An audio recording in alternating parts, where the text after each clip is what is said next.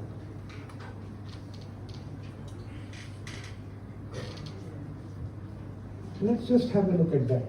And I'm just presenting you the reality, a kind of a reality check. INDCs, I don't think I need to elaborate.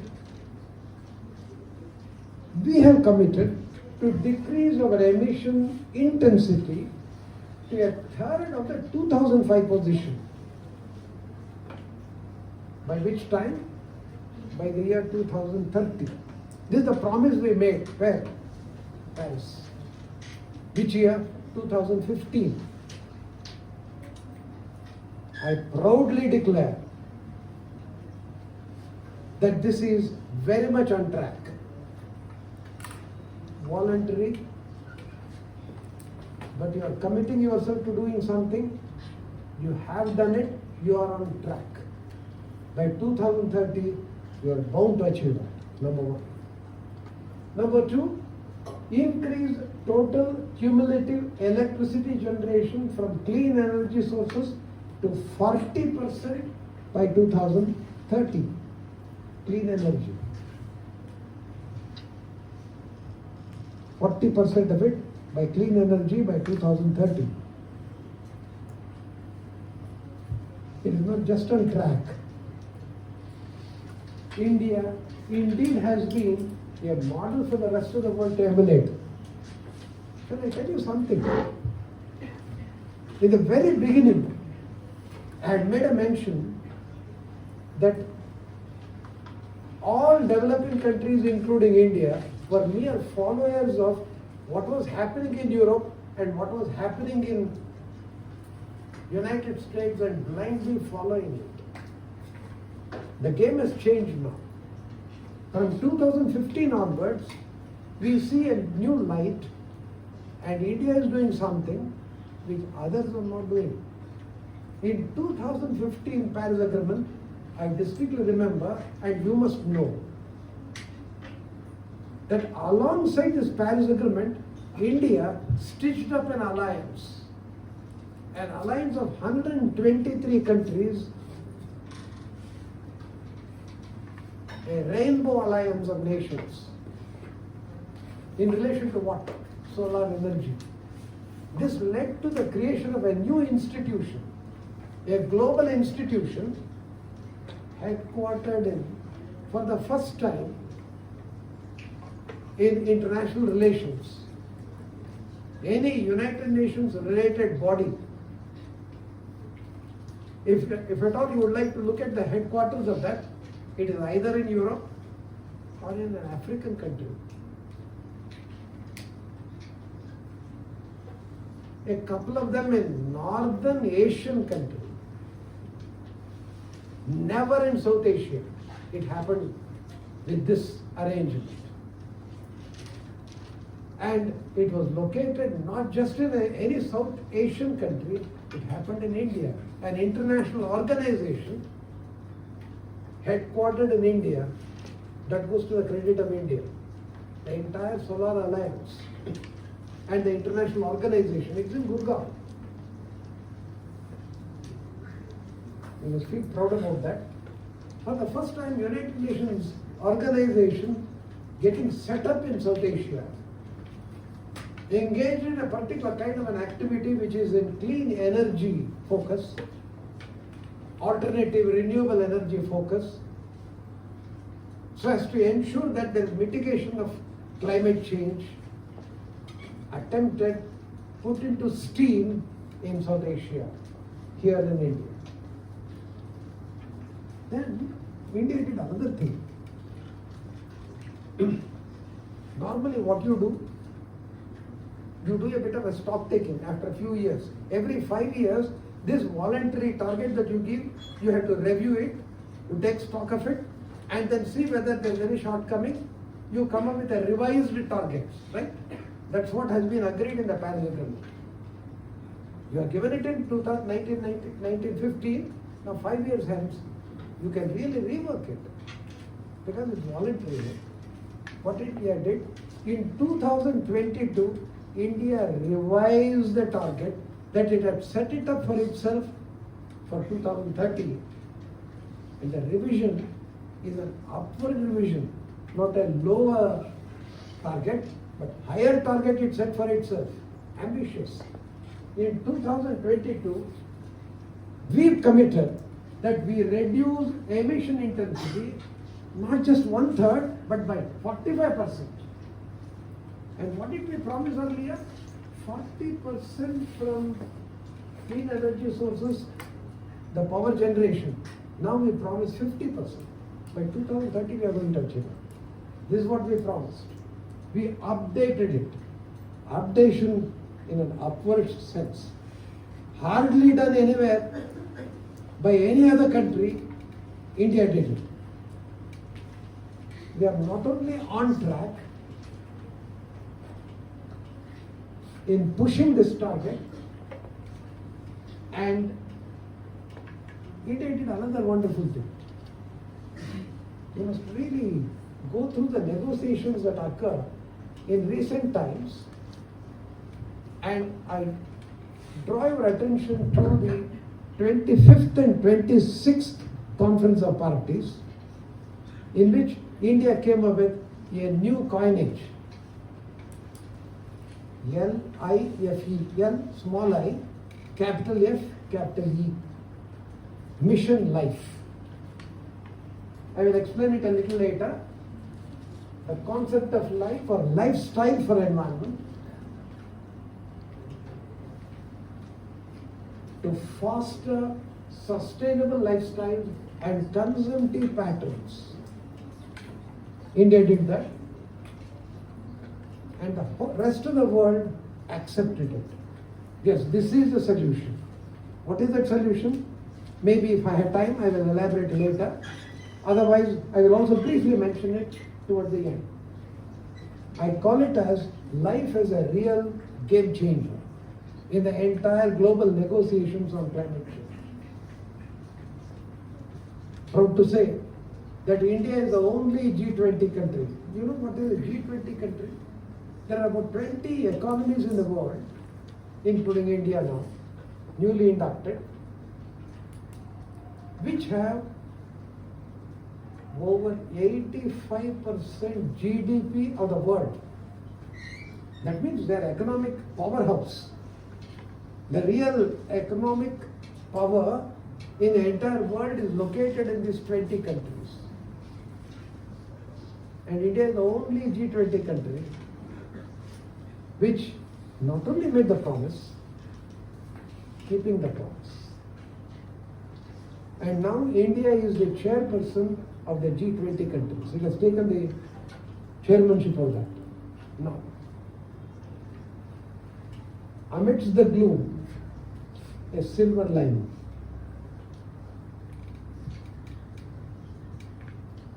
I am telling you this for another important reason.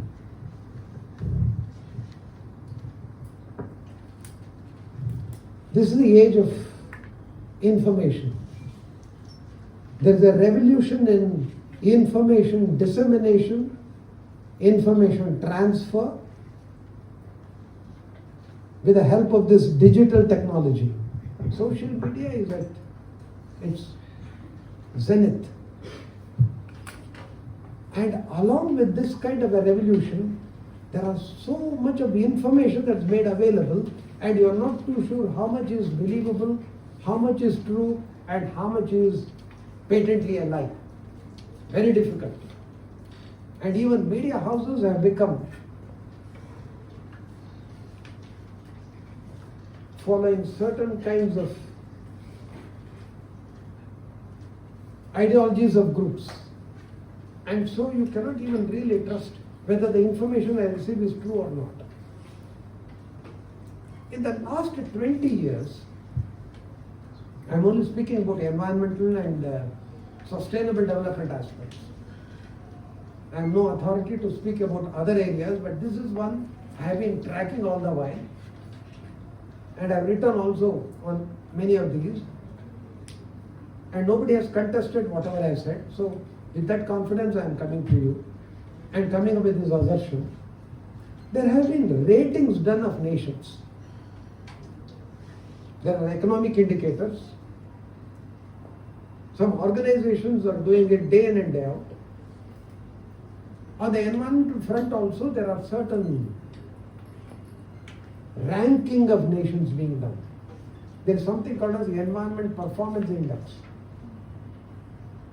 I don't know how many of you know about it. Right from the year 2005, it's actually done by a group of academics like me and you. The Yale and the Earth Sciences Center in the United States, they came together. In fact, I was privy to this information. In fact, I spent about a year in US around that time when the first report came out, and I had critiqued and it came in New York Times also. One of the rare occasions when New York Times acknowledged contribution from a third world country, we did not speak highly of this particular exercise. Anything un-American, they don't accept it.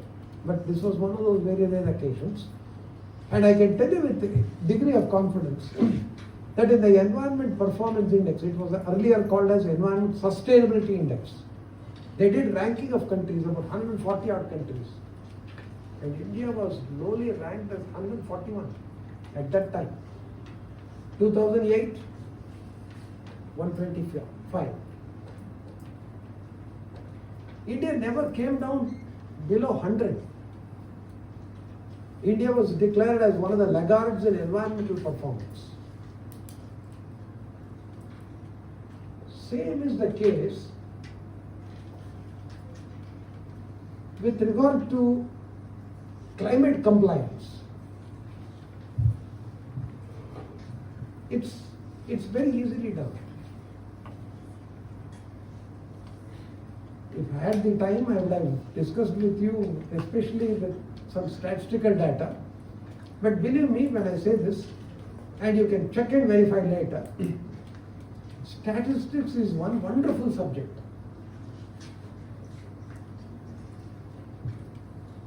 Which can be used to justify anything and everything under the sun.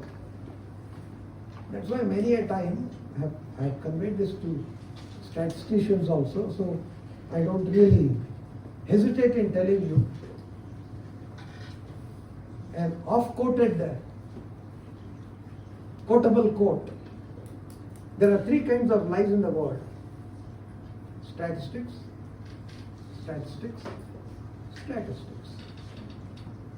And how do you manipulate statistics? By manipulating statistics on climate compliance, India has been put among those who were the backbenchers in the entire scenario. Even to this day, the hard truth needed to be said that this is totally untrue. You talk of fake news. This is indeed a fake news because you adopt such parameters just to really see India in a poorer light. That's the way it has been done. That doesn't mean that I support whatever that India is doing. Let's be very clear, I'm an academic, and as an academic researcher, as a law academic researcher, only facts matter and truth matters to you. And if there's something wrong here, you needed to say that. Come, a spade, a spade. So that's a different issue. I'm talking of international comparison. And in that comparison, India comes very poorly. In those international assessments that are done, approved by the developed countries, does not have the endorsement of all the countries. Keep that in mind. But then I have only given you the brighter side of the entire thing, that India has been doing this at the international level. These are wonderful things that we have done, much more than what others have expected, much more than what we had promised and all. But these are promises to keep. We are on track, all right, but only on certain aspects of climate change, not on all aspects of climate change. Clean energy is only one aspect of it. And clean energy is not the entire thing, as to ensure that you are going to ensure stabilization of the climate condition in India. And to keep our house in order, before we speak to others, before we boldly declare that we are clean and we are compliant with all those obligations that we have undertaken, but much more than that, we have ensured climate justice. This is the ultimate goal. We have several thousand miles to cover. Now comes the real obligation, which is the last part of my presentation, the last slide. And honestly, on each of the points that I make here, I can have a session on each one of them. Not now. I will take a minute on each one of them and conclude. Number one, right from 2009, the government of India and the state governments have been working in frenzy over what? To put together a climate action plan. National Action Plan on Climate Change was unveiled by Government of India in 2009, and the Prime Minister then submitted before the Parliament that this is our climate change plan, action plan. This is what we are going to do.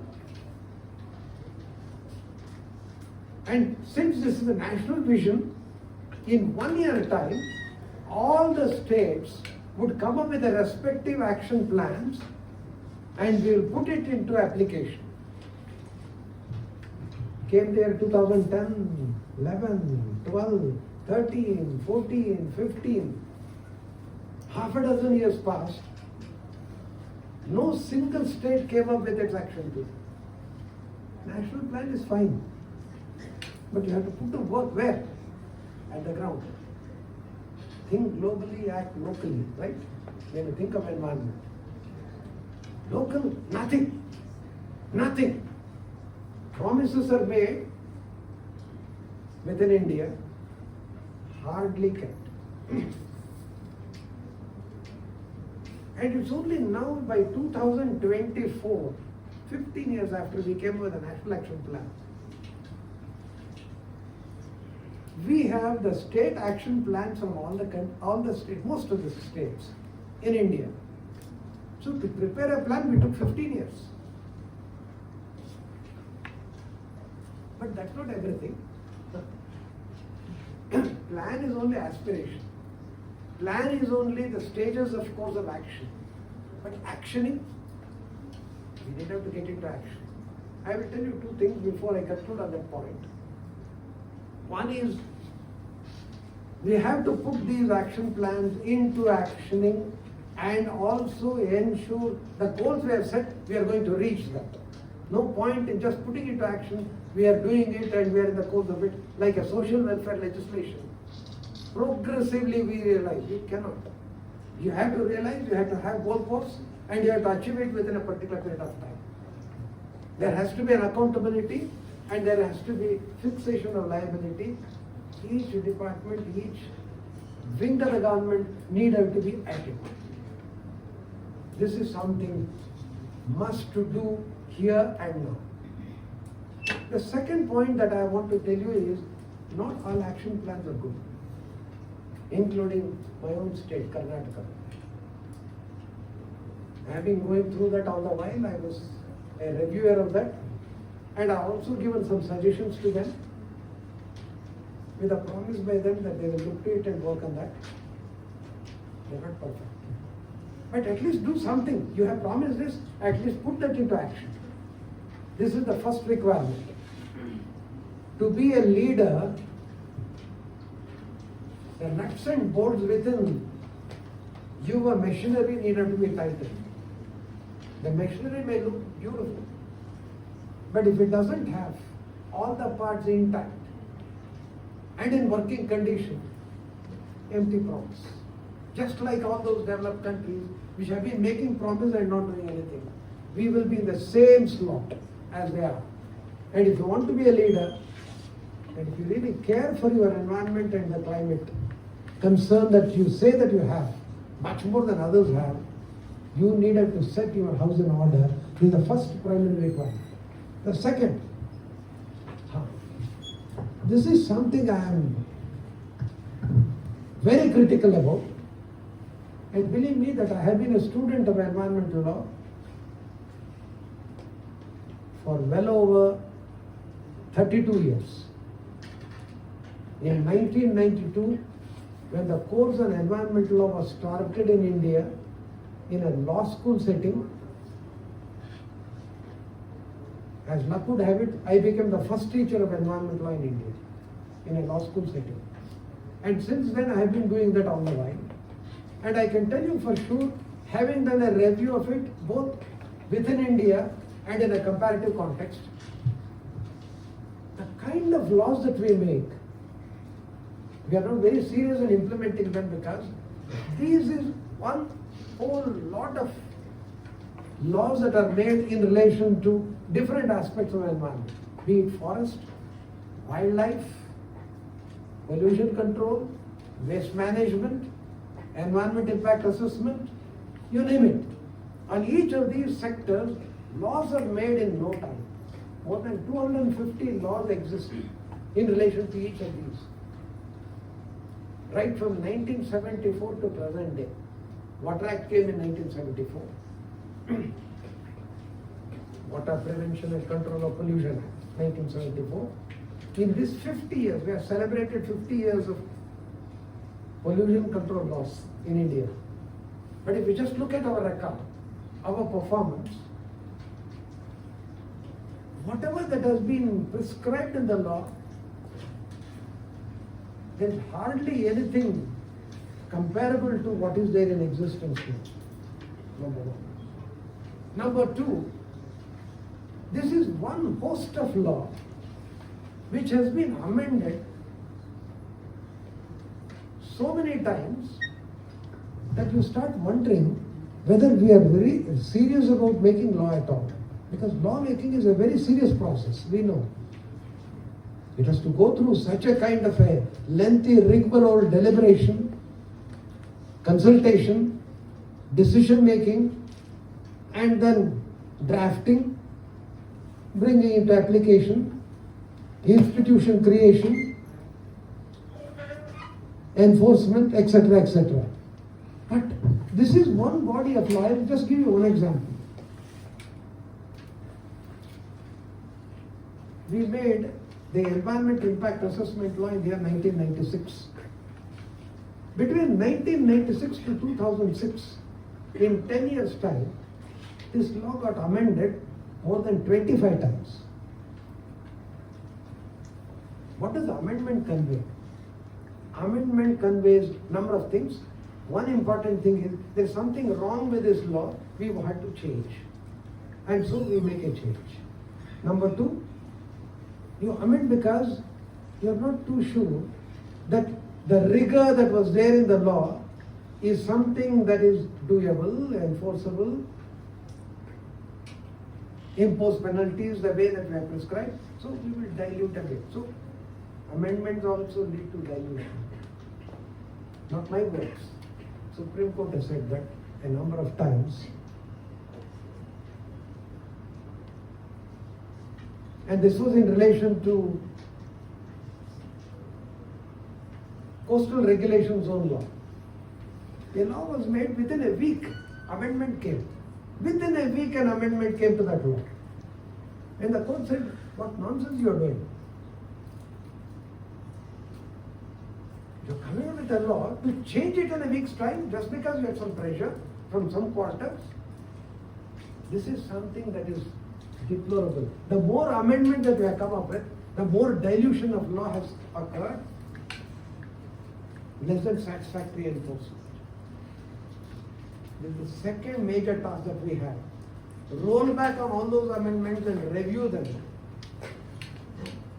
And if at all you want to reform the law, do it in an incremental way and not in diluting them.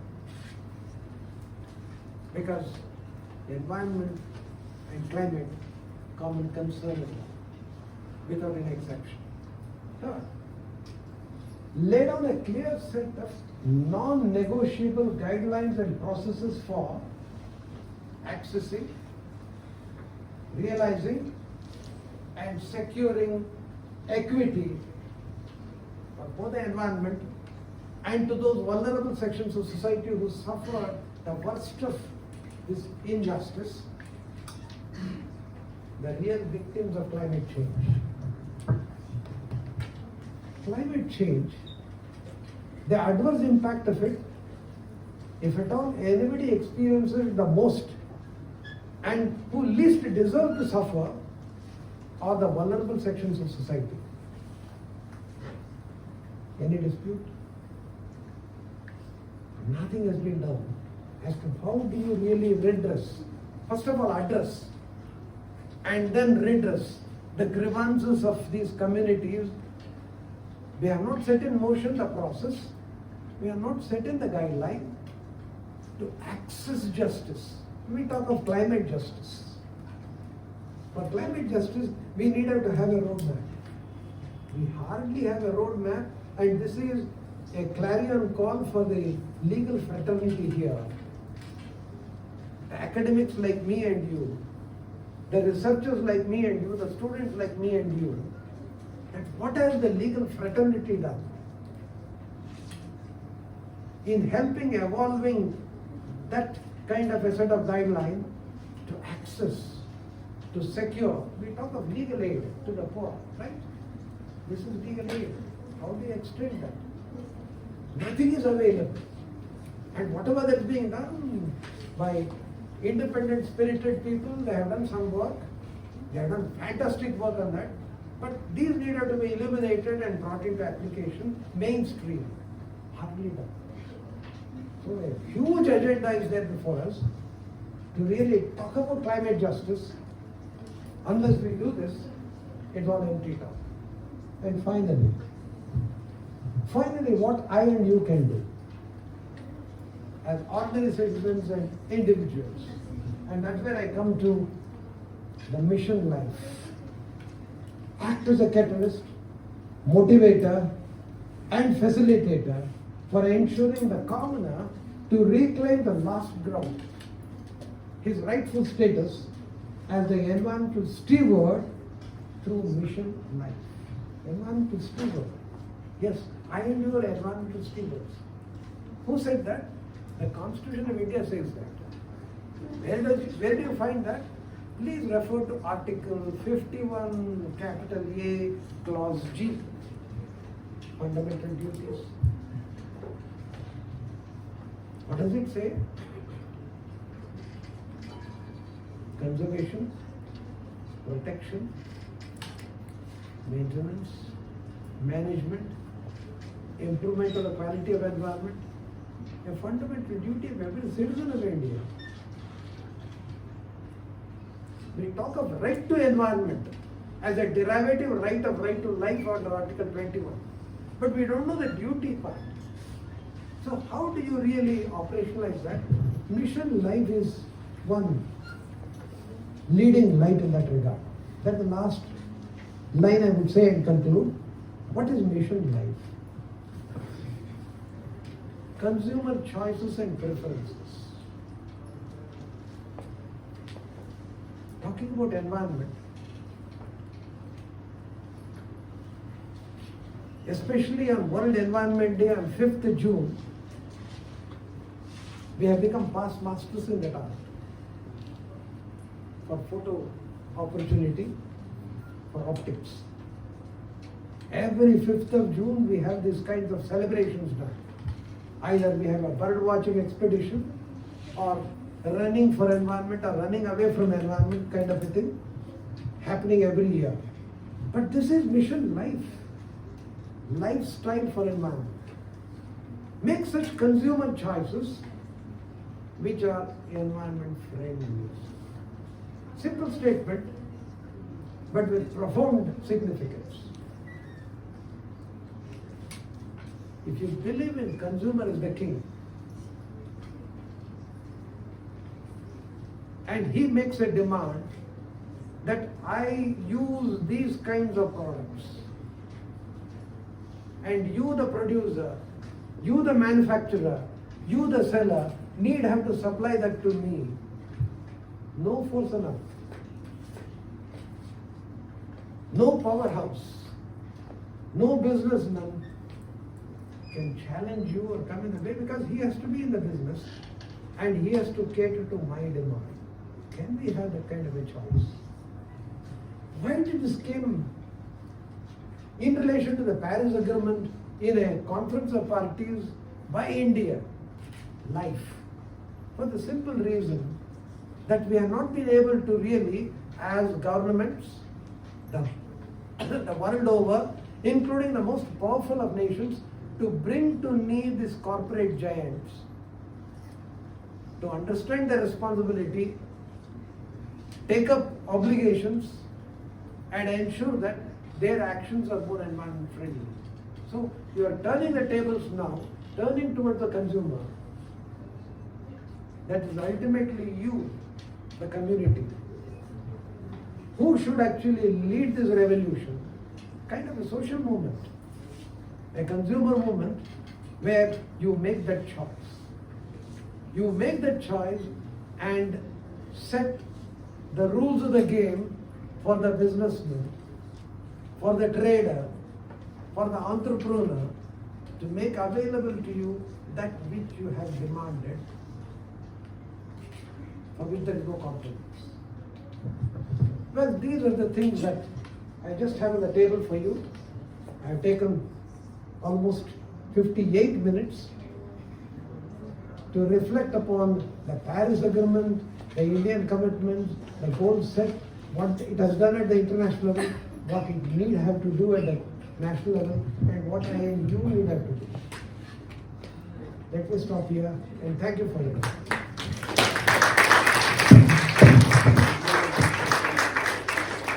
Thank you, sir, for sharing this stage and your wisdom knowledge with us. I now hand over the mic to Priscilla, student of third year BA LLB Honours, to deliver the word of thanks.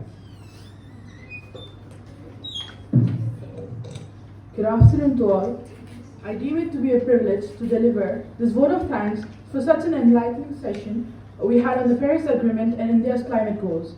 On behalf of the Center for Environment Studies, Law and Policy, I wholeheartedly thank our guests speaker for the session, Professor Dr. Mr. M.K. Ramesh, Distinguished Juris Professor, HNLU, Advisor to Chancellor, Vishwa Silpa University, Distinguished Professor of Law, Bangalore University, for sharing his expertise, knowledge, and invaluable experiences. Thank you, sir, for your valuable contribution and for being an integral part of our conference's success. I also would like to thank our respected Dean of Law, Professor Dr. D.R. Subramanya, and respected Director, Sir, Professor Dr. V.J. Praneshwaran, for being extremely supportive to us when we needed them. Further, I would like to thank our coordinator, faculty coordinator, Professor Gayatri Anand, for guiding us in our endeavors. Thank you. We now commence the third session of the conference, which will propound on the UNFCCC guidelines, the challenges and solutions on climate change. 25 years ago, people could be excused for not knowing much or doing much about climate change. Today, we have no excuse. This session is headed by Mr. Srinivas Ravindra. On behalf of CMR University School of Legal Studies, I welcome you, sir. I request the Center Coordinator, Professor Gayatri, to hand over the bouquet.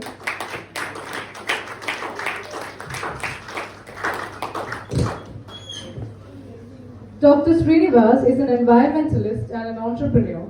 He is the Executive Director of the Center for Sustainable Development, which is a 20-year-old organization working in the areas of waste, water, energy, climate change, and sustainable cities. He is the chairman of Green Skills Academy, which has pioneered in the area of skill development in climate cities, disaster management, sustainable agriculture, waste water treatment, and solar. He is a director in Smart Cities India Foundation.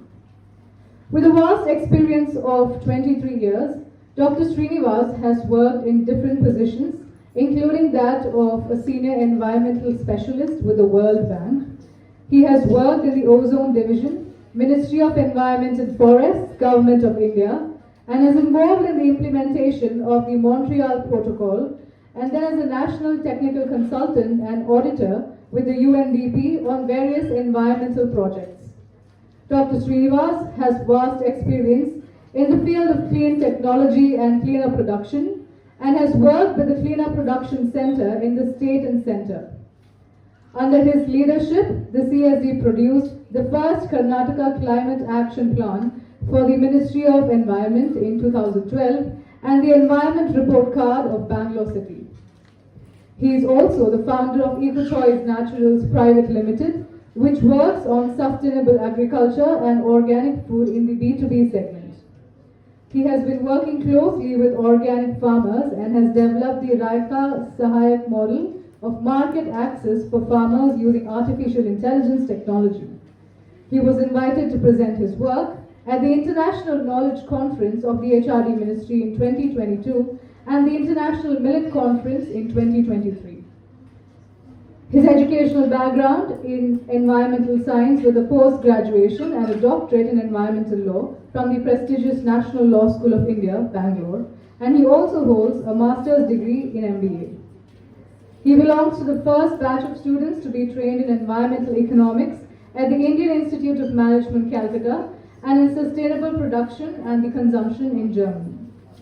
He has won many awards and accolades such as the SKOCH Award for the Best Green Skills Project in the country, the Icons of Business Award for Best Organic Food Platform, and the selected for Tamset Water Leadership Program at Lee Kuan Yew School of Public Policy, Singapore.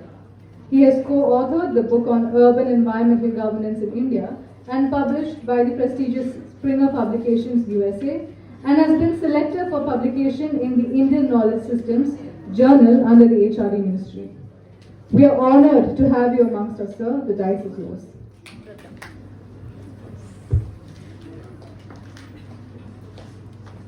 Good afternoon to all of you, and a warm welcome on this pretty hot afternoon. Glad to be in an air-conditioned hall and not outside where it's pretty hot. I am thankful to the CMR Law University for inviting me. I'm sure because we are all nearing the end of the day, you would have already taken in a lot of knowledge during the course. So I cannot promise you that it will be entertaining, but I will try to make it as interesting as possible on the subject that I am going to speak. So the subject that was given is on the UNFCCC, challenges and solutions. So all of you know what is UNFCCC, I presume, United Nations Framework Convention on Climate Change. So that's the first thing. So let me sort of begin by giving you some background, because most of you must be from legal background, law. Anybody from a non-law background here or from a science background then? So let me begin by just giving you an interesting view of the origin of climate change. From where did this climate change actually come into being so significant? See, all of you would have heard, even in your school days, that the Earth's composition by volume, if you take of carbon dioxide, is just 0.038%. But the question is, what harm can such a tiny component of the atmosphere cause to us today in terms of climate change? Right? We're talking about carbon dioxide, carbon emissions, when it is just 0.038% of your total composition of the atmosphere. So what is it that is giving it so much of potency to create this harm? So let's first look at when was this really realized that carbon dioxide is causing problem to us. So there was a person called Keelings, way back in the 1950s, who did some research, especially on carbon dioxide emissions. And he was in a place in the Hawaiian Islands in a mountain called as Mauna Loa, which is a mountainous region. And there he found that the carbon dioxide emissions were steadily increasing even at a height of 3,000 plus meters. And so he was quite surprised, why is it that at this place, there is where the pollution is also relatively less, the carbon dioxide emissions are actually increasing. So he took the data for 60 years and then plotted and brought out one of the strongest evidences of carbon dioxide emission increases. And that led to actually the first evidence that there could be some climate change because of carbon dioxide. Then he went on to examine what the paleontological data said about millions of years ago and found that for thousands and thousands of years, the climate had virtually not changed. The real change, you will be very surprised to know, started only in the 60s and doubled up in the 70s. For a long time, the climate remained stable even as per the scientific evidence. So what is the conclusion that he drew from here in his studies? They said the anthropogenic causes of climate change. So when I say anthropogenic, it means human-induced causes of climate change are very significant. And that led to understanding what is called as the natural greenhouse effect. So which means, I'm not getting into the scientific part, all that you need to know is carbon dioxide plays a very important role in regulating the climate of the planet, that 0.038%. If I have it in excess, it's bad for the climate. If I have it in less, it is bad for the climate. So that is why the greenhouse gas effect says you need it in the right proportion. So that's the first advent of climate change. For those of you who don't know much, before we go to the policy or the legal part of it, just understand basically, because unless you know what the fundamentals are, you won't be able to relate it. So most of the emissions are coming from fossil fuels, which you all know about, and industrial processes. But what is the next largest source of emission is the forest and land use change. When I say land use change, you understand whatever we are seeing in terms of our land use being changed in our own city. Of course, even the recent water crisis, etc., is a part of the land use change. And then, of course, more recently, we have also discovered that methane and nitrous oxide contribute largely to the climate change. You'll be very surprised to know that a gas like nitrous oxide actually is 265 times more global warming potential than carbon dioxide. So and so methane, which emerges from all your agricultural waste and food waste, is 28 times more than CO2 in terms of global warming potential. But why carbon dioxide? Because the volume of fossil fuels, the volume of CO2 releases is far higher than what you would see as a release from nitrous oxide or from methane. So now let's move from understanding some fundamental to the UNFCCC. How many of you have actually heard or read about UNFCCC? Okay, so fairly less number of people, so we'll get into understanding. So, United Nations Framework Convention on Climate Change was the first convention to address climate change issues way back in 1992, and of course it entered into force in 1994. I'll pause for a minute or half a minute to tell you what is the difference between a convention and a protocol. So in international law, if you really probably read it, so convention is the first body of countries or like-minded countries that come together to deliberate an important issue that is likely to affect the world based on some amount of evidence, mostly scientific evidence. So that is where a convention starts. So it's mostly debating and discussing on what kind of evidence I have, and therefore is this issue so serious to me. Once the convention comes into force, to implement the convention you have the protocol. So protocol is a set of guidelines, is a set of procedures that will tell you how to implement a convention. So this is the fundamental difference you have to understand. So UNFCCC was brought into force in 94, and about as of date, I think there are about 998 countries that are signatories to the convention. That's almost everybody. Subsequently in 97, the first protocol came out called as the Kyoto Protocol. Like you would have heard of Montreal Protocol, which is quite well known. So you had a Kyoto Protocol for climate change, wherein they said emission targets, that means how much you have to reduce each country, was determined. This was mainly for the developed countries, 37 developed countries, and the others were given an option of voluntary reduction in emissions. So you would fix your own, for example, India, China, Brazil, small island nations, and so on. So this flexibility to how you want to reduce your emissions could be in different ways. One way, what we are talking about today, is carbon sinks. Carbon sinks. That means I have large amount of forests which will absorb carbon dioxide. That becomes a carbon sink. So I could reduce emissions that way. Or I could do something else. For example, I would pay foreign projects. Okay, now somebody is having a project which is using alternative sources of energy. Therefore, I am reducing the emission levels. So I can trade those emissions and say that, okay, I will buy this from you so that I have so much of credits with me.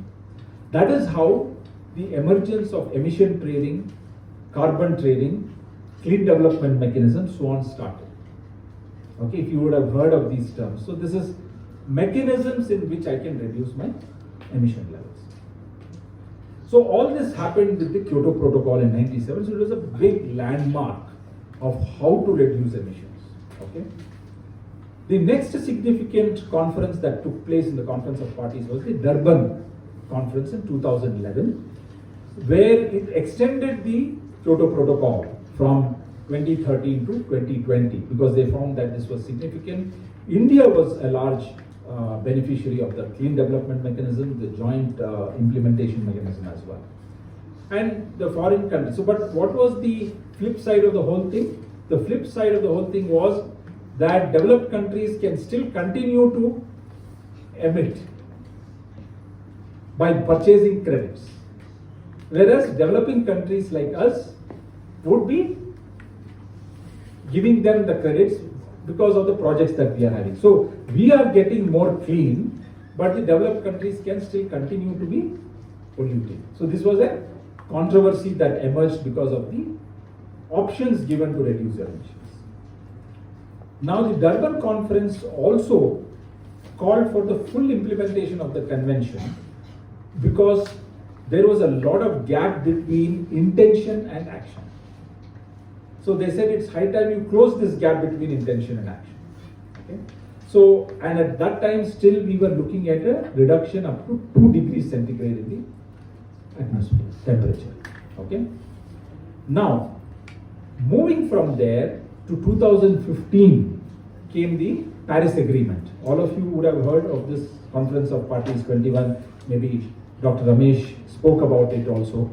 So this is a pretty important landmark in the climate change convention history for the reason that the goal of 2 degrees centigrade was reduced to 1.5 degrees centigrade and it was made more stringent. That means we had to achieve that 1.5 degree limit in a much shorter period of time. So that became the biggest challenge which was brought out in Paris outcome.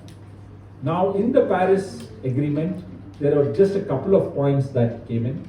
One is mitigation. Mitigation means I will reduce the emissions, by directly adopting certain technologies. Okay. So they emphasized on mitigation to achieve the temperature goal. Then they also talked about transparency system and global stock take. What is global stock take?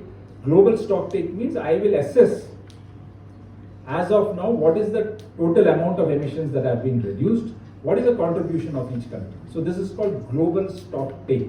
This is very significant because the latest Conference of Parties talked about global stock take. The other thing that was introduced or emphasized was adaptation. The difference between mitigation and adaptation. Mitigation is where it is targeting through a technology that I just want to reduce, the pollution, the source of pollution. Adaptation is where I am trying to do certain adjustments to the existing situation so that I adapt to climate change. Okay. Now India is a big supporter of the adaptation because you invest less, you displace less, and you are in a better position to reduce climate through adaptation measures rather than mitigation, because mitigation is expensive. You have to invest in technology. The other thing that was brought out was called loss and damage. What is this loss and damage? Basically, all of you would have seen or experienced floods, for example, disasters of some kind or the other. Okay. Now, during this disaster, there is a lot of loss and damage. Now, if the loss and damage is occurring because of climate change, who is going to bear the cost of this loss and damage? So this became a big question, right? So we have to therefore build resilience to overcome this loss and damage. So the concept of resilience in climate started at that point of time when you looked at, bringing back the recovering from those climate impacts. And of course, you need financial support to build such kind of resilient infrastructure. Fast forward from there to Conference of Parties 27, which took place 2 years ago at Sharm el-Sheikh in Egypt. What was the significance of this Conference of Parties? For you as students of law, this should also get interesting. See, we'll discuss this a little later. But if you look at what the agreement at Sharm el Sheikh said was, there was a new language that was introduced in these quarters of parties, basically influenced by fossil fuel lobbyists. Okay. Now, what was said? The original intention was to completely phase out fossil fuel emissions. But the fossil fuel lobby was so powerful, they changed the text to low emissions. So it is not a phase out, but just a reduction in emissions, low emissions. Okay? Energy was included alongside for the renewables as the sources of energy for the future. It also stipulated corporates from claiming to be net zero. So many corporates said that, oh, we are trying to be net zero emissions and all that. But the agreement said the corporate should not claim to be net zero while contributing to expand fossil fuel supply. Supposing the business entity, the industry, is actually causing deforestation, actually causing increase in fossil fuel supply, then can you say that you are a contributor to net zero emissions? So this was what the Conference of Parties strictly objected to. Then for the first time, the importance of agriculture and food security was brought in at this Sharm el Sheikh. So far, agriculture and food was not addressed as a very primary concern of climate change, but now, given the data in the last decade, this has become a serious concern because all of us, you and me, are going to face the food crisis in the next 20 years. Because climate changes are rampantly disrupting agricultural production. Farmers can no longer grow their crops as predicted. Water is not available on time, so you don't have food grain crops. While you may be increasing the productivity of the crops, which is yield per hectare, you are actually not increasing the agricultural arable land. So this is something of a concern and was first time highlighted in the COP27. And the agreement also asked all governments to embed water management in their national climate adaptation efforts, and also a new UN action plan which aims that the populations are covered by early warning systems. So this is very, very important to prevent disasters. So today, if you see along the coast of Andhra and Odisha, etc., we do have early warning systems which are reducing the impact of such disasters. So this was a significant points that were brought out in the COP27. Now the latest conference of parties which took place just last year in November in Dubai, which is called COP28. Okay, so after see, the loss and damage fund was first talked about in 2015. Okay, but nearly after a decade, they decided to operationalize this loss and damage fund. And they contributed about $700 million for this fund, which is supposed to be estimated at $4 trillion, which means it is just 0.0001% of what it is supposed to be in terms of monetary contributions. $4 trillion is what it costs for a loss and damage fund. What they have contributed right now is $700 million. Okay.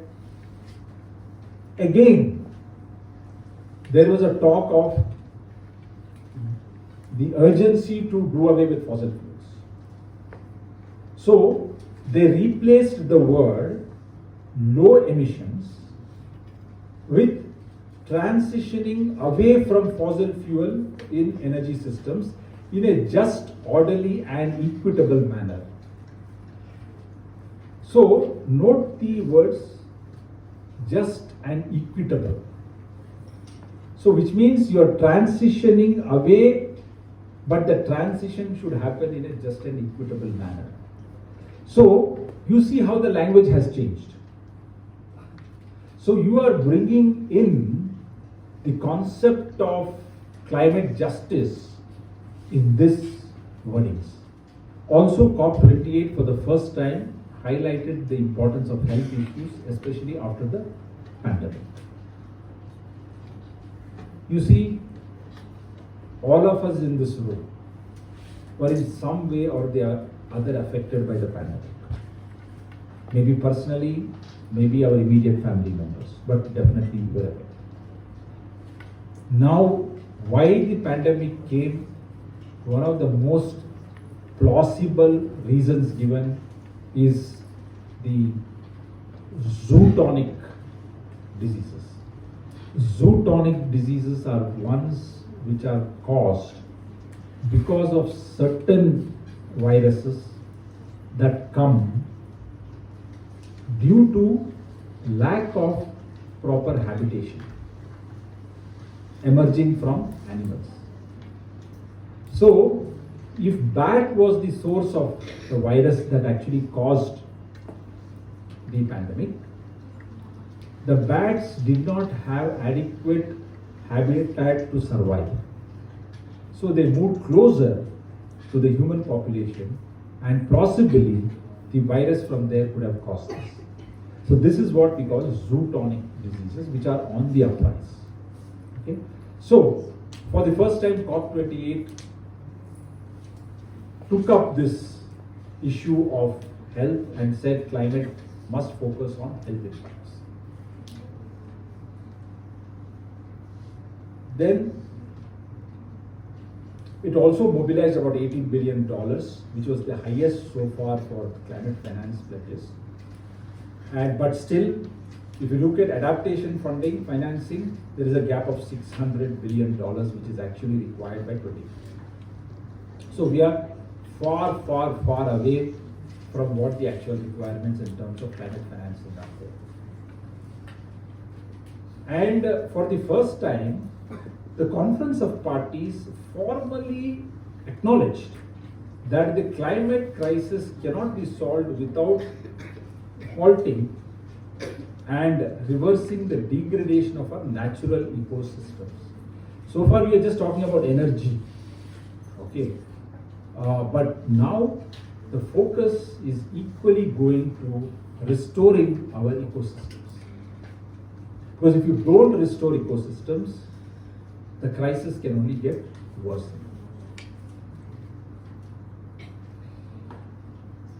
So this is what I had mentioned is the highlights of the different Conference of Parties that took place in the last, let's say, almost 1.5 decades or so. What are now the key articles to the UNFCCC? What does it say? What does the UNFCCC say in spirit and in letter? Both. Okay. Understand that in international environmental law, the spirit and intent is far more important than the legality of the language itself, because it's not a hard law, it's a soft law, right? So Article 2 gives the ultimate objective of the convention and any related legal instruments that the Conference of Parties may adopt. What is it? It is to achieve in accordance with the relevant provisions of the convention stabilization of greenhouse gas concentrations in the atmosphere at a level that would prevent dangerous anthropogenic interference with the climate system. Right? So, the ultimate aim is to achieve the stabilization of greenhouse gases such that it does not interfere with your climate system. So the overall objective is that. But how further going, what does Article 3.1 say? That the party should protect climate system for the benefit of present and future generations on the basis of equity and in accordance with the common but differentiated responsibilities and respective capabilities. So this is a very, very important piece of terminology in international environmental law and especially for this convention mark the words basically equity and common but differentiated responsibilities and respective capabilities, because this is what is going to be a concern or the challenge for implementation. Article 3.2 says the specific needs and special circumstances of developing countries like us that would have to bear a disproportionate burden under the convention would be given full consideration.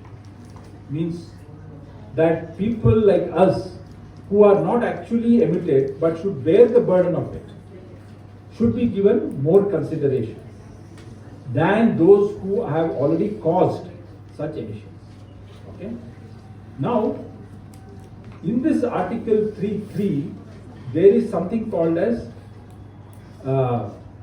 even if you are not sure of the scientific certainty of a particular problem, yet if you feel the consequences are so dangerous, you must adopt that. So scientific uncertainty cannot become the basis for saying that I will not take action against climate. But today if I ask you, how do you know that so many deaths are caused because of climate? You may say we don't know.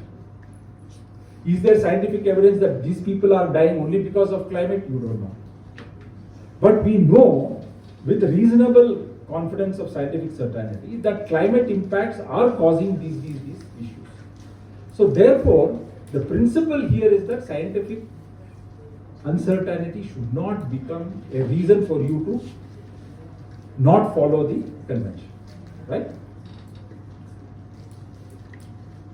And of course then you would have to look at technology transfers and practices which are very important, which the convention says, and goes on to also talk about the implementation. Okay, all this is fine, but how do I implement my treaty?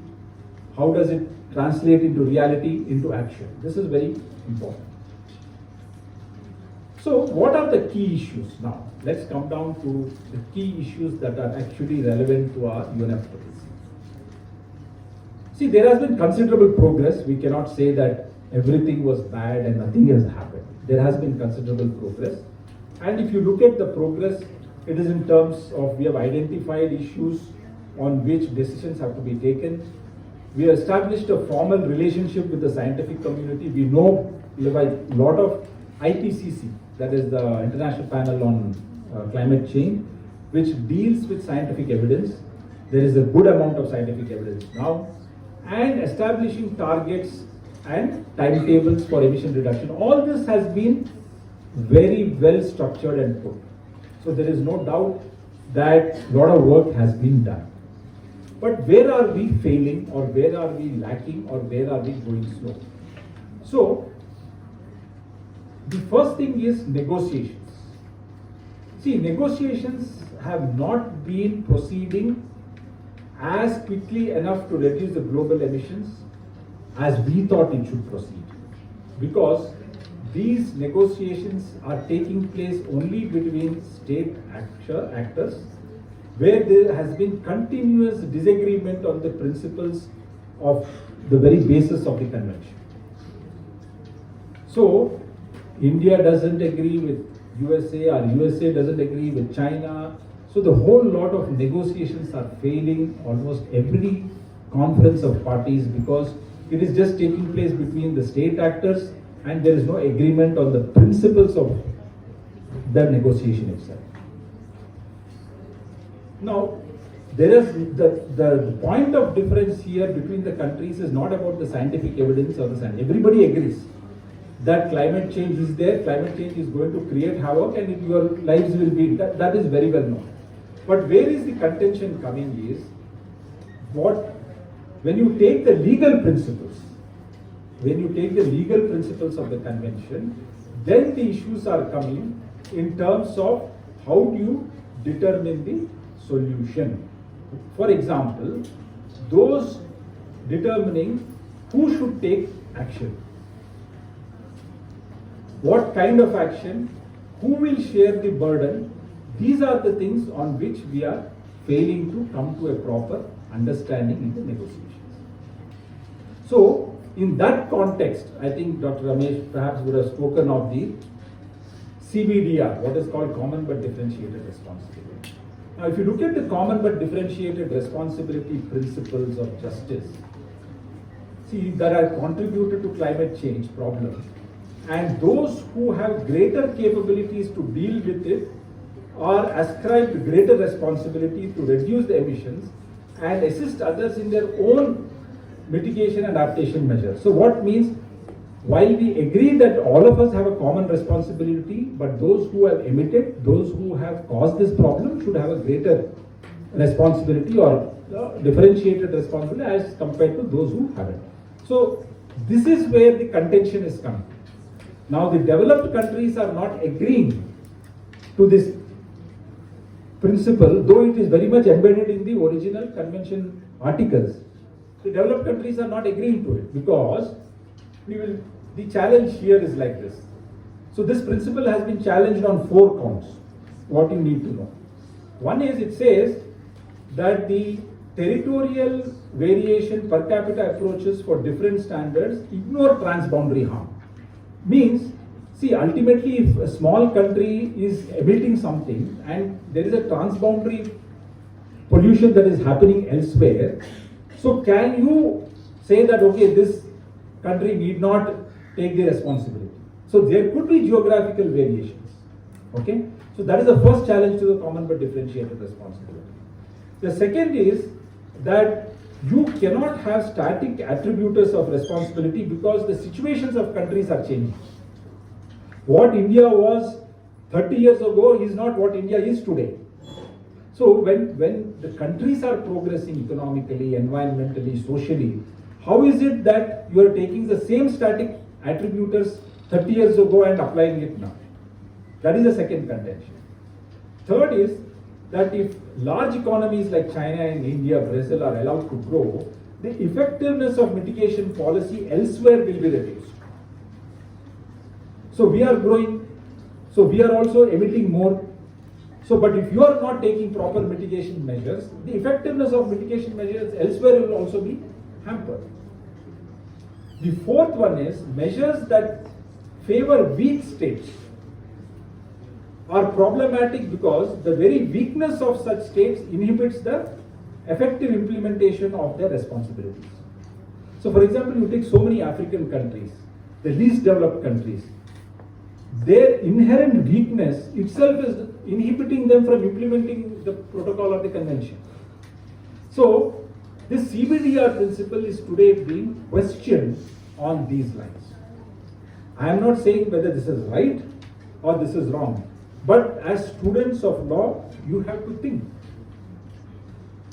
Now, the next important article that comes up, or the principle of international environmental law, is the precautionary principle. So, as I said, precautionary principle is based on, again, what I spoke about, scientific uncertainty. You cannot be a reason, so you take precaution. So, but the precautionary principle, whatever is mentioned in ULC, has not led to any kind of legal binding of the objectives. So today it is not really legally binding. If somebody wants to opt out, they can opt out of a treaty. See, US has opted out of the protocol, Russia had opted out of the protocol, you can opt out. So where is the legally binding nature when people are allowed to go? So precautionary principle will not succeed unless there is some legally binding way to keep them together, right? Now the convention excludes reference to no harm and polluter pays principle and is internally inconsistent. See, while we talk about precautionary principle, the convention nowhere talks about a polluter pay principle. Polluter pay principle, so all your pollution control post facto is, for example, NGTs, a heavy levy amount of huge fines. This is a polluter pay principle. So therefore, the convention is not mentioning anything about the polluter pay principle. And therefore, it is inconsistent with the objectives how you want to achieve it. Because if you already polluted, this is the argument for the developing countries, then the polluter should pay. So why is USA or Canada or any developed country not paying, or why are they not penalized? Is the question that is being asked, which is not consistent with, they believe, with the principles of the convention. As I said, the major obstruction to progress is not about science, is not about finance, but it is concentrated on negotiations, which is a free rider problem. When I say free rider problem, there are no legal principles governing responsibility to be shared. We talked about shared responsibility, but where is the legal principle that governs you to share this responsibility? So if you want, I will share. If I don't want, I will not share. Right? So when you say that when you are given an option, obviously you may not want to share. Right? There is nothing legally that is binding for you to share responsibility. Right? So, today, since a lot of you here are women, so women empowerment is also about like a shared responsibility, but today it's legally binding. You have equal rights to claim your property, for example. Okay? So, but today it's legally binding. So far as it was not legally binding, it was discretionary. Most of the time, women never got their properties. So similarly, if you relate it to international context, this is a problem that is coming up in the negotiations. Then the Paris Agreement had one thing called as enhanced transparency framework. That means you are obligated to report. There is a biannual reporting system, and transparent information or reporting has to be done. But what they did is they have complicated that reporting system by introducing certain technical complexity of the information and frequency of information. So obviously, first of all, it's a voluntary. On top of that, you are including technical complexity. Who is going to report? So this is hindering the transparency framework. Therefore, data, availability of data. See, today it's all about data. In any field, if you don't have data, you are nowhere near to predicting your decisions. Right? So unless you are, where is the data? So the data is so non-transparent when it comes to environmental issues. You will hardly find transparency over there, and that's the biggest challenge. So having seen what are the key issues, let's come down to, I think perhaps the theme of this entire conference is also focused on climate justice. Okay? And that's of something of interest. Last year or 2 years back, I had lectured on environmental justice to students here. But this time we are talking about climate justice. See, in the words of the convention itself, the adverse impacts of warming climate are not felt equitably among people. So, if people like you have access to air conditioning here, how many people outside are not having access to air conditioning? The very same impact of climate is felt by those who are not as privileged, and therefore it's not equitable. So the impact of climate, they say, is not felt equitably among people. So today, what you are doing by staying in an air-conditioned room is actually an adaptive measure. You are just adapting yourself to say that, okay, if there is a change in climate, I am going to be in an air-conditioned room. But you are in no way helping to overcome that problem. So, this is the opening statement of the convention itself. Now, whatever challenges I have mentioned so far, the key issues, have actually given rise to the voice for climate justice. And it has three basic principles on which the UNFCCC's climate justice is based on. The distributive justice, which refers to the allocation of burdens and benefits among individuals, nations, and generations. As I said, the entire negotiation process of the climate change is coming to a halt because there is no proper distributive justice. Who is bearing the burden? How are you allocating this burden amongst individuals, nations, and countries? This is the first question that you need to address. The second is the procedural justice, which refers to who decides and participates in decision making. I just told you some time back, one of the hurdles for negotiation is it is only taking place between state actors who are fundamentally not agreeing to the principles of the convention itself. So, in procedural justice part, who actually participates in decision making? This is very important.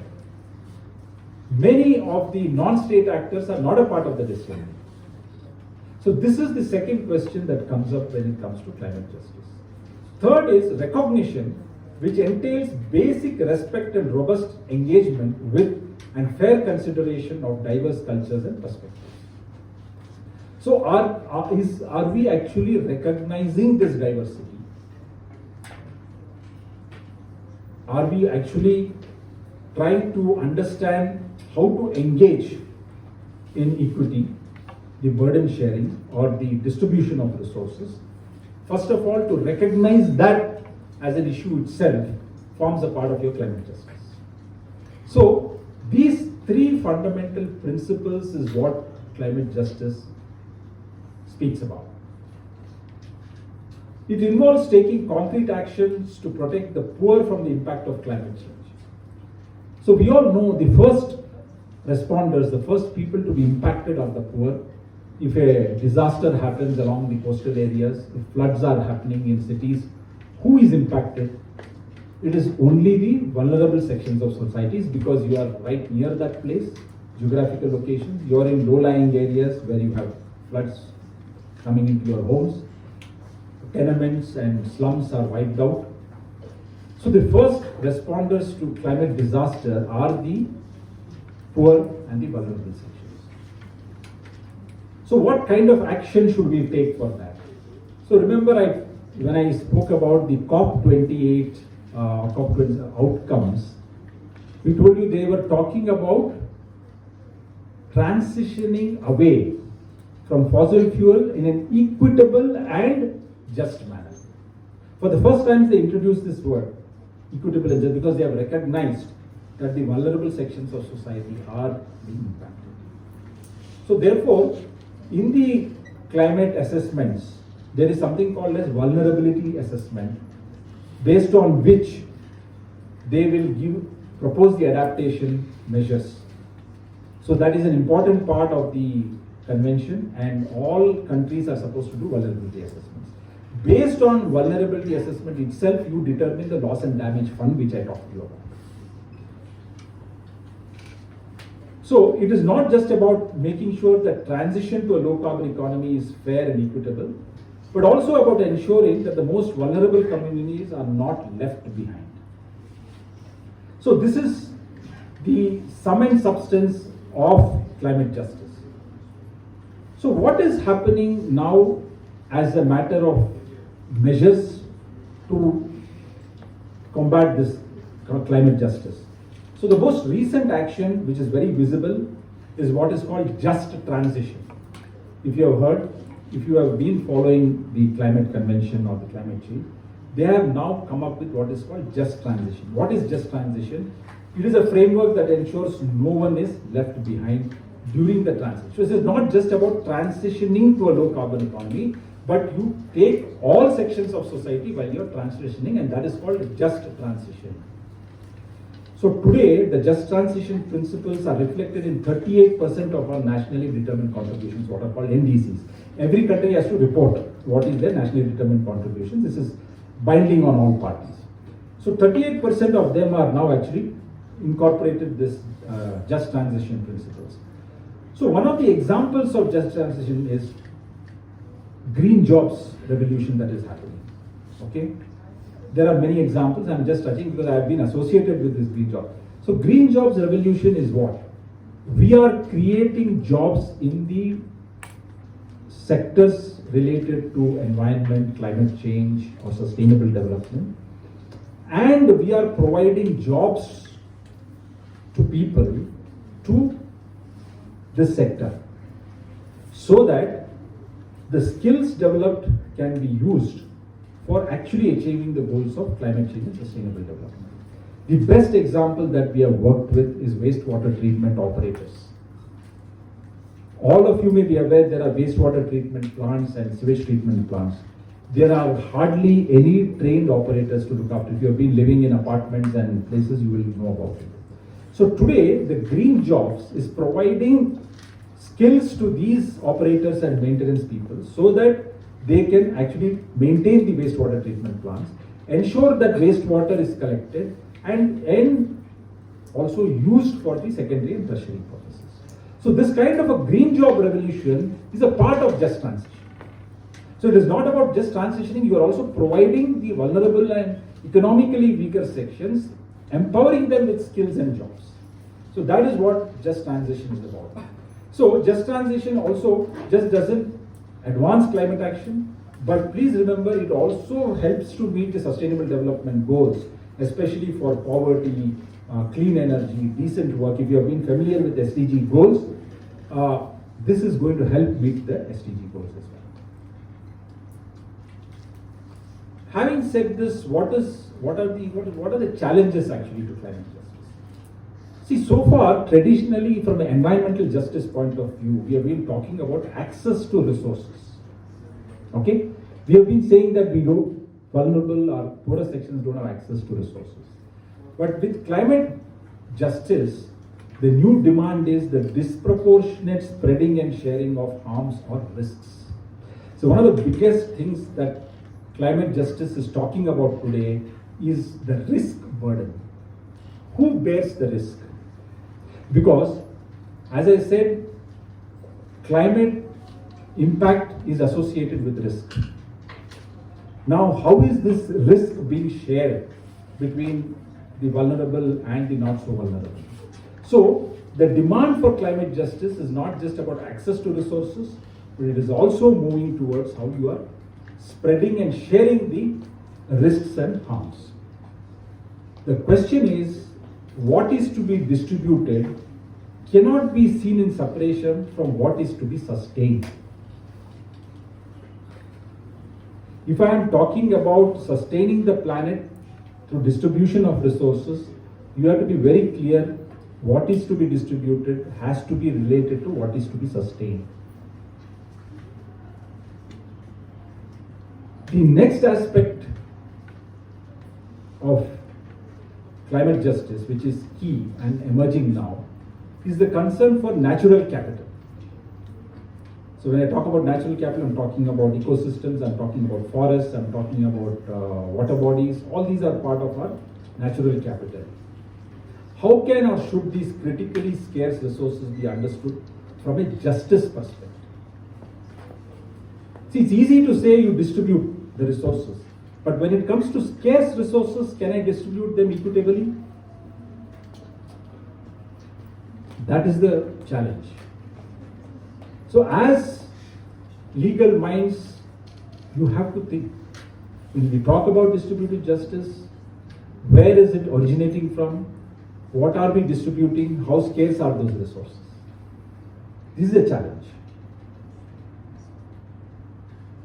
If you want to really provide climate justice, it also requires investments. You need to build the ecosystems and infrastructure for climate justice. But governments are not willing to make that investment. Okay? Weak and vulnerable are not equal partners in power relations and lack not only the resources that are determinants of capabilities but also freedom to exercise them. So when it comes, that's why I said in negotiations at the international level, it is dominated by a handful of countries who will dictate what the lines are from an international law perspective.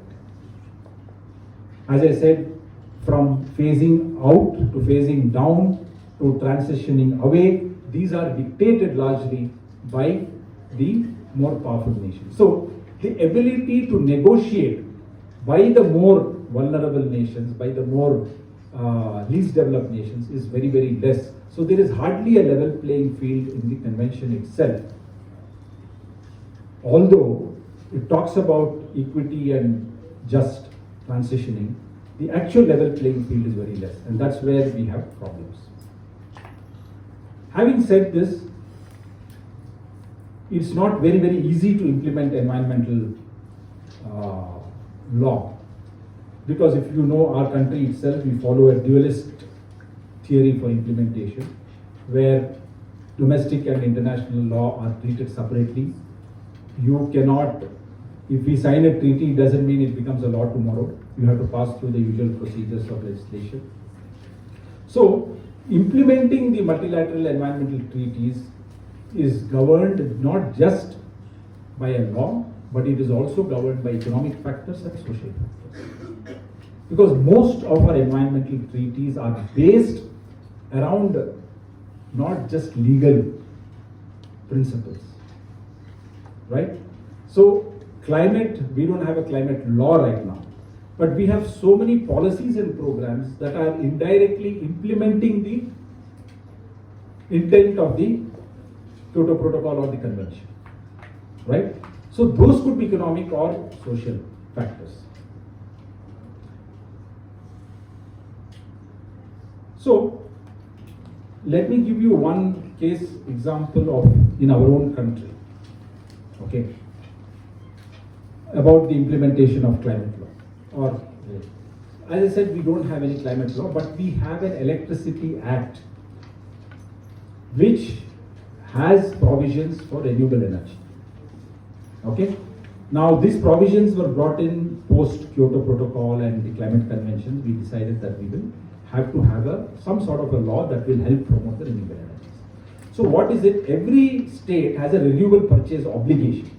That means a certain part of its energy requirement has to come from renewable energy. So say 15% or 20% should be from renewable sources like solar, wind. That is compulsory now, every state.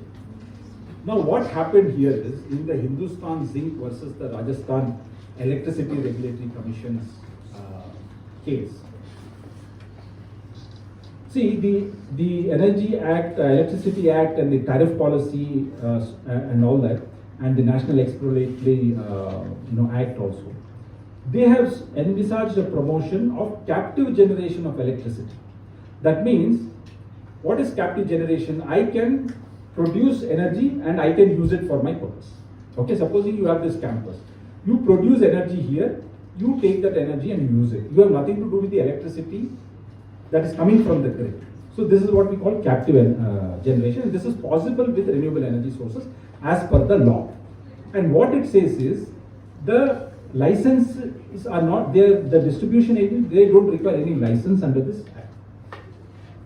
So I can simply set up a power plant here, produce energy and use it, and no, I don't need a license from the electricity board for that. So what Hindustan Zinc did was, it had its own captive generation and it started producing the power and kept it. Now the Rajasthan Electricity Regulatory Commission said we are facing certain gaps in the requirement of electricity, and therefore we would like to draw power from here. So you have to pay us a surcharge for the captive generation. So Hindustan Zinc said we will not pay, because it said we are, as per the law, we are exempt from any license, and we don't have to pay any surcharge just because we are captive generators. So the Electricity Regulatory Commission said, since we are obligated under renewal purchase obligation, you have to give a certain portion of your energy to us to meet that RPO obligation. In case you are not giving, we will impose a surcharge and take it from elsewhere. So this case went up to the Supreme Court, and the Supreme Court actually upheld the order of the Regulatory Commission.